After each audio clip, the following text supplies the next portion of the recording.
Hi, everyone. I'm Jeremy Manwaring. I go to Middle College High School. I'm 17.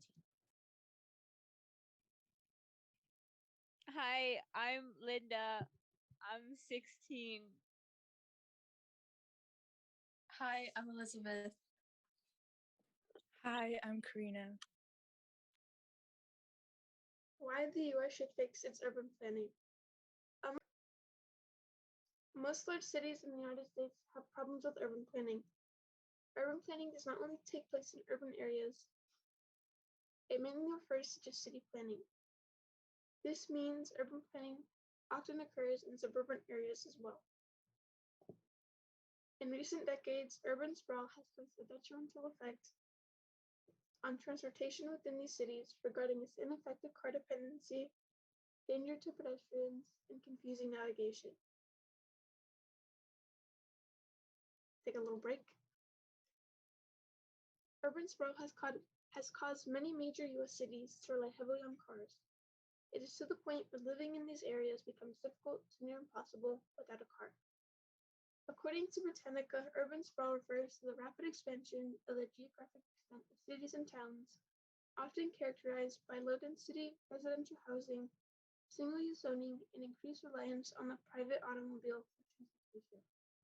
Put simply, urban sprawl is what causes cities to grow and residential areas to pop up overnight. The single-use zoning regulations have caused cities to expand outward. Vox.com states that single-family only zoning laws make it illegal to build anything but a single-family home on a particular lot of land. This makes not only duplexes, triplexes, triplexes, and quadplexes illegal, but also apartment buildings. Rather than expanding upward with these types of housing, like other prominent cities in Europe or Asia, most of America forces outward expansion by signing these single-use zoning ordinances into law. City layouts take up much more space than ever, leading to car dependence.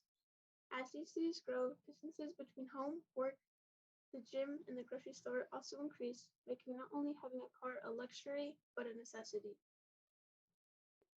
More cars on the road create an even dangerous place. A personal experience of not just bikes about feeling unsafe as a pedestrian, he says, as I shimmied along the curb next to the guardrail with high-speed cars and trucks passing by me, I thought about how ridiculous this was. Balancing on a few centimeters of curb while crossing a 28-meter bridge with 7 lanes of traffic. There is no consideration given to anybody who wasn't in a car, and there was no other alternative for people walking. Walking in the United States proves extremely dangerous. Europe designs its cities with pedestrians in mind, and their safety is a priority, which shows in their urban planning. In Europe, it is safer to be a pedestrian than it is in the United States. For example, some European cities have designated pedestrian-only zones, which, as the name suggests, are only for people walking or riding a bike. Goodnet.org states Copenhagen is one of the largest car-free zones in Europe. Beginning in the 1960s, Denmark's capital pioneered pedestrian-only zones, and the city now has more than 321 kilometers of bike routes. Okay.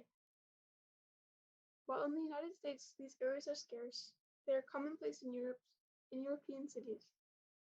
Along with these areas, bike lanes are another item lacking for pedestrians. In some cities like New York and Chicago, bike lanes are in between car lanes, which makes it incredibly dangerous to bike as a means of travel. The US should fix its urban planning because not only is transportation dangerous, but it is also difficult to navigate. Interchanges are another aspect of transportation and city planning. Most of America's forms of long-distance travel are highways. Interchanges are almost always present in major cities of the US. DriversEd.com defines these as an intersection of two roads where one road is for exiting and the other road is for entering the freeway. These areas are incredibly difficult to navigate, and according to the National Highway Traffic Safety, about 3,100 people, about 3,100 people died in 2019 while they were in accidents on the highway. This confusion at interchanges in major cities like Los Angeles, California. This confusion at interchanges in major cities like Los Angeles, California, Springfield, Virginia, and Dallas, Texas show how vulnerable interchanges are to being the scene of an accident. The UK and Japan don't have the same need for these types of systems because they use something else. Trains. The city planning of these places shows the importance of transportation. Here, fewer people are using interchanges and instead using trains as their main form of transportation. This is much safer and far less confusing. The United States should fix its confusing urban planning by focusing less on cars and highways and more on other forms of transportation. In conclusion, the United States needs to improve its city planning to create better opportunities for transportation. So far, the inability to do so has caused car dependency, unsafe conditions for pedestrians, and difficult navigation in major cities. Better urban planning would allow safer conditions for people all over the country.